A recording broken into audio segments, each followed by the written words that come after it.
Hello everyone, welcome back to our YouTube channel. Hope you are doing very well.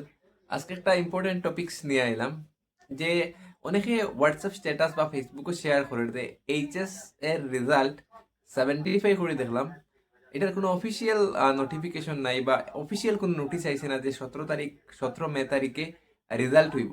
একটা আমরা unofficial update পাইছিলাম যে 20 এপ্রিলের আগে এইচএস এর রেজাল্ট হয়ে দিব, কিন্তু এই উইকও বিহু বা অনেক হলিডে বা বন্ধ আছে। তো আমি আশা করতে পারি মোটামুটি 25 এপ্রিলের ভিতরে আমরা রেজাল্টটা হয়ে দিব এইচএস এর। মোটামুটি ধরতে পারো যে এপ্রিল মাসেই তোমাদের রেজাল্টটা পাবলিশ হইব। তো টেনশন লওয়ার কোনো দরকার নাই যে এই মাসের মধ্যেই তোমরা রেজাল্ট হইব। রেজাল্ট যেদিনই হয় তোমরা অফিসিয়াল আপডেট হয় রনোজ পেগু স্যারের অফিসিয়াল টুইটার বা ফেসবুক পেজও পাইবাই, নাহলে হিমন্ত বিশ্ব শর্মা স্যারের পেজের মধ্যে পাইবাই।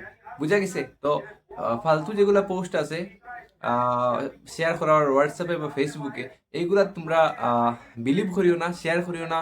আতঙ্ক একটা সৃষ্টি হয়ে যায়, এটা ক্রিয়েট করিও না। অফিসিয়াল আপডেট এলে আমাদের ইউটিউব চ্যানেল বা আমরা হোয়াটসঅ্যাপ গ্রুপ বা হোয়াটসঅ্যাপ স্ট্যাটাসে আমি শেয়ার করবো।